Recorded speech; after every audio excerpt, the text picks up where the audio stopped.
Você passa todos os dias com a mangueira na horta e seus tomates ainda parecem ter corrido uma maratona no deserto? Essa cena é familiar, não é mesmo? Você sente que faz tudo certo, mas por algum motivo, a sua colheita não corresponde às expectativas. Hoje, vamos desvendar 8 regras de ouro para regar seus vegetais corretamente nos dias quentes. E eu prometo, você vai aprender muito mais do que simplesmente quando e quanta água usar. Você vai entender a lógica das próprias plantas, e isso vai mudar para sempre a sua abordagem à horta. Muitos de nós pensam que regar é apenas matar a sede das plantas. Mas, na verdade, é um processo complexo. Uma rega incorreta não é apenas inútil, ela pode ser muito prejudicial, causar podridão das raízes, provocar doenças fúngicas ou deixar as plantas fracas e dependentes de uma dose diária de água. Nosso objetivo não é só regar, mas criar as condições para que a própria planta possa buscar a umidade e se torne forte. Portanto, a regra número 1 é: escolha a hora certa. Este é, talvez, o passo mais simples, mas sem dúvida, o mais crucial para garantir uma colheita saudável. A hora ideal para regar é de manhã bem cedo. Imagine, o sol ainda nem nasceu ou está apenas a despontar. Você oferece água às suas plantas, e ela tem todo o tempo para se infiltrar profundamente na terra fresca, alcançando as raízes mais distantes. As plantas, assim, recebem um verdadeiro impulso de energia para enfrentar todo o dia quente.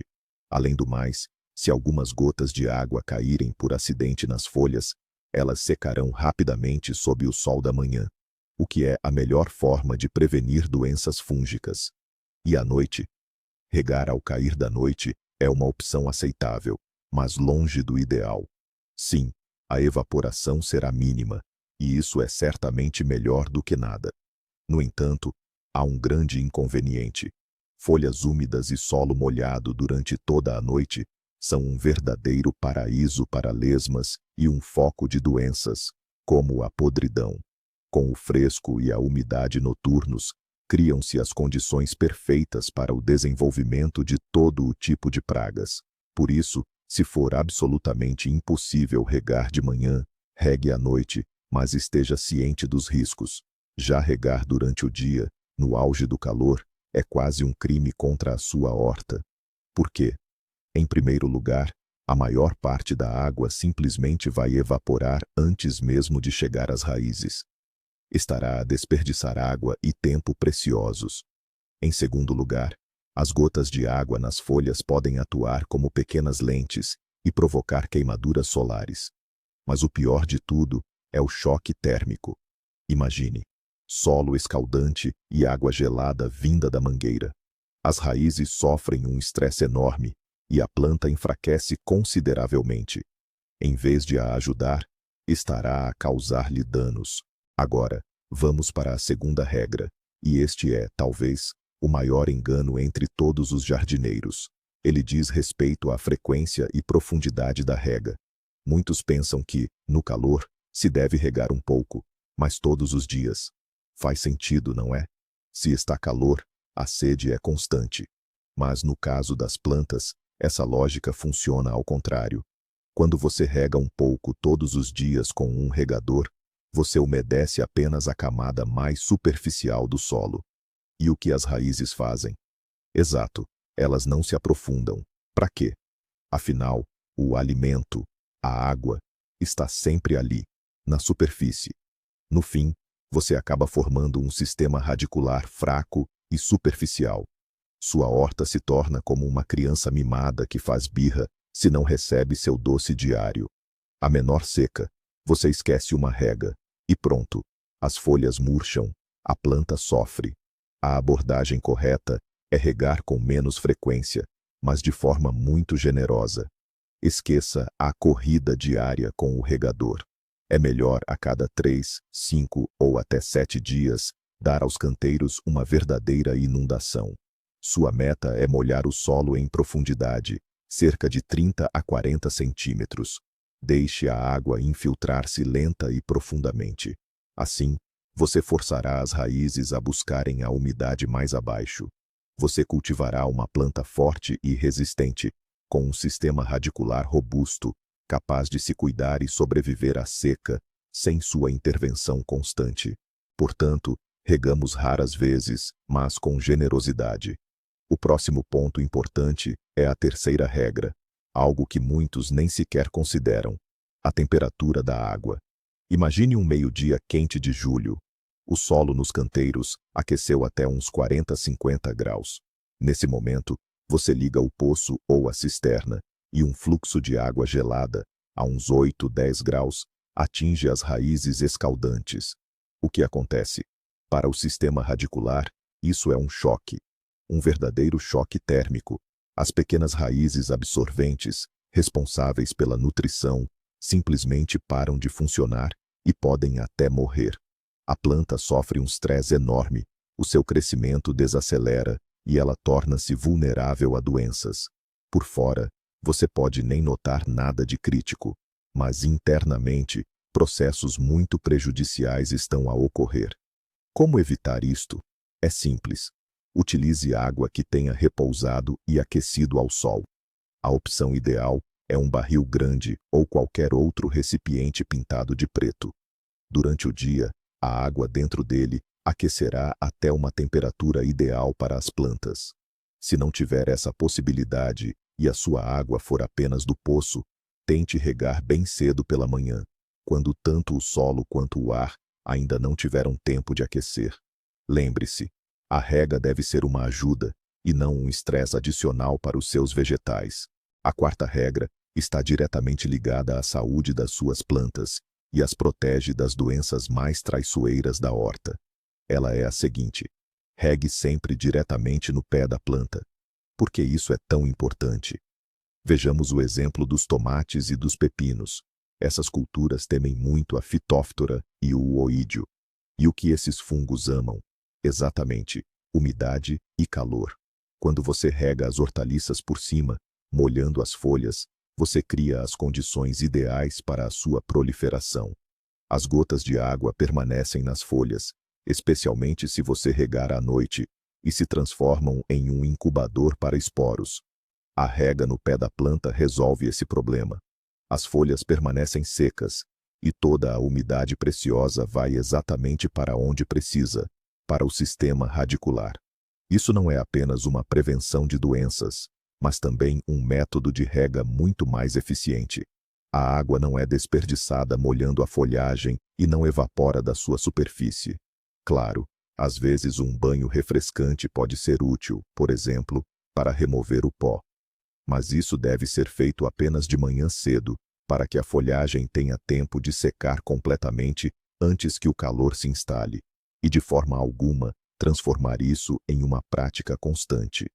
Lembre-se, a comida e a bebida para as plantas estão embaixo, nas raízes, e não em cima, nas folhas. O quinto princípio é a base do seu sucesso, e ele diz o seguinte: conheça o seu solo. Afinal, regar um canteiro em areia leve e em argila pesada são duas histórias completamente diferentes. Vamos entender melhor. Se o seu solo é arenoso, ele é como uma peneira. A água passa por ele muito rapidamente, quase sem se reter. Ao regar um canteiro assim, você corre o risco de que, em poucas horas, toda a umidade se perca nas camadas mais profundas e as raízes não recebam nada. Por isso, na areia, deve-se regar com mais frequência, mas talvez em menores quantidades, para que a água tenha tempo de ser absorvida. É bem diferente no caso do solo argiloso ou franco-argiloso. Ele é denso, pesado e retém a umidade de forma excelente. Mas ele tem outro problema. Se a água for derramada muito rapidamente, ela simplesmente não terá tempo de ser absorvida. Forma-se uma poça na superfície, que depois seca e se transforma numa crosta dura, bloqueando o acesso do oxigênio às raízes. No solo argiloso, a rega deve ser menos frequente, mas mais prolongada e lenta, dando tempo à água para penetrar em profundidade. Como verificar isso? Basta pegar um punhado de terra e apertá-lo na mão. Se ela se desfaz, você tem areia. Se ela se compacta num torrão denso e pegajoso, é argila. Compreender este facto simples irá ajudá-lo a criar o cronograma de rega ideal, especificamente para a sua área, economizando água e esforço. E agora, vamos falar do seu principal aliado na conservação da umidade. A sexta regra de ouro é a mulchagem. Se você ainda não pratica, tenho certeza que, depois deste vídeo, você vai querer logo cobrir seus canteiros. Mas o que é a mulcha? É qualquer material orgânico que você usa para cobrir o solo ao redor das suas plantas. Pode ser grama cortada e levemente seca, palha, feno, serragem, turfa ou até mesmo papelão. E o que essa camada faz? Ela age como um cobertor. Primeiro, a mulchagem impede que o sol aqueça e seque diretamente a terra. O solo sob ela permanece fresco e úmido por muito mais tempo. Isso significa que você pode reduzir a frequência das regas em 2 ou até 3 vezes. Toda a água que você aplica fica nas raízes, em vez de evaporar em poucas horas. Em segundo lugar, a mulchagem inibe o crescimento de ervas daninhas. Elas simplesmente não conseguem brotar através da camada densa de material orgânico. Menos ervas daninhas significam menos competição por água e nutrientes.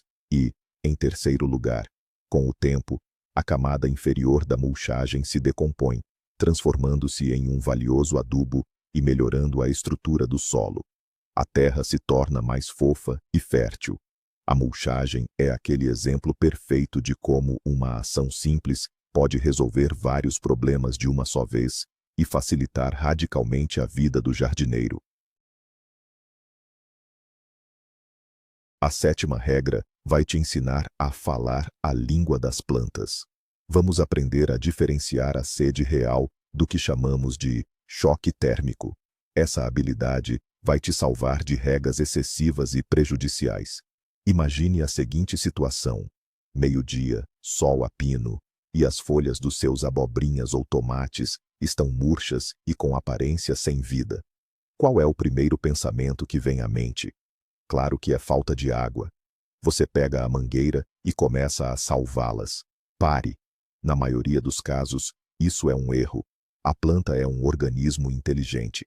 Em dias de calor intenso, para diminuir a transpiração e a perda de água, ela simplesmente dobra ou recolhe suas folhas, diminuindo sua área de exposição. Esse é um mecanismo de autodefesa, uma forma de desligar temporariamente para suportar o pior do calor. Se você enfiar o dedo na terra nesse momento, provavelmente vai descobrir que ela ainda está úmida a alguns centímetros de profundidade. Como então saber se a planta realmente precisa de água? Observe-a logo cedo, antes do sol nascer, ou no fim da tarde, quando o calor já diminuiu.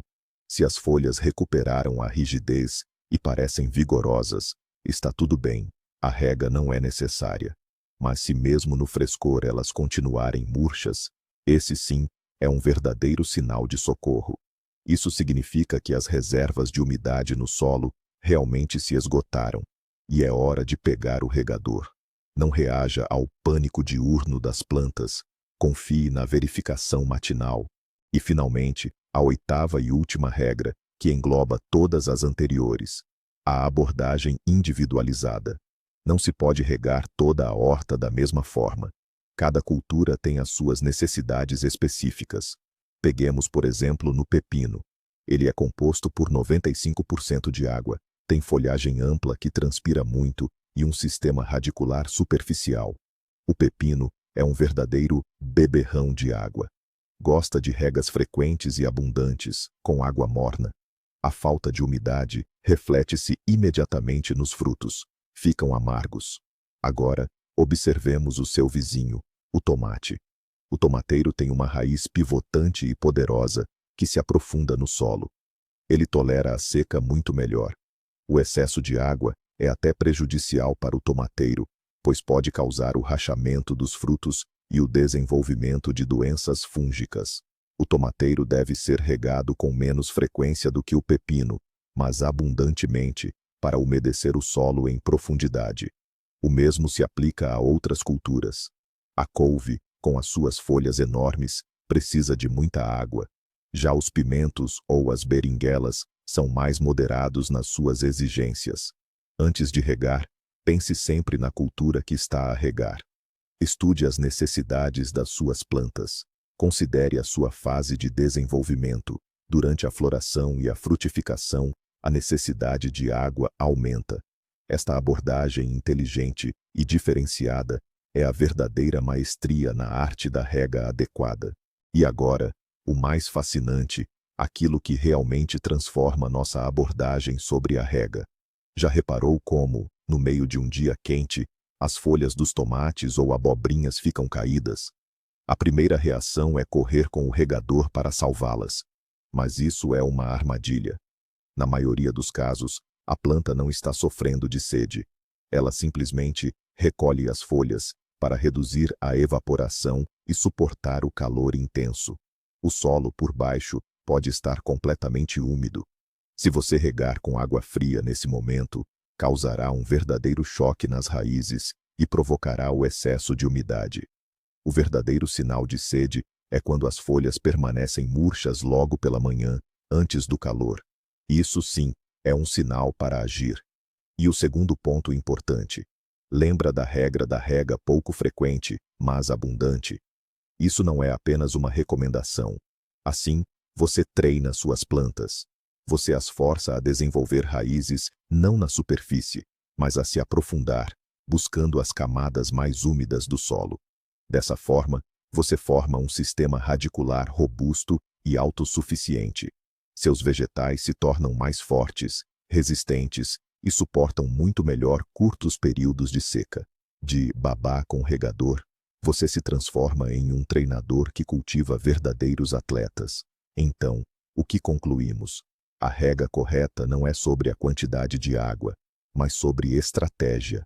Regue pela manhã abundantemente, mas com pouca frequência, diretamente na base da planta e com água morna. Use cobertura morta e sempre analise o estado das plantas antes de pegar a mangueira. Obrigado por assistir a este vídeo até o fim. Se estas dicas foram úteis para você, deixe seu like e inscreva-se no canal para não perder os próximos episódios. E agora, uma pergunta para você. Que segredos de rega eficaz para vegetais você aplica? Ou talvez você já tenha cometido um desses erros? Compartilhe sua experiência nos comentários. Vamos aprender juntos.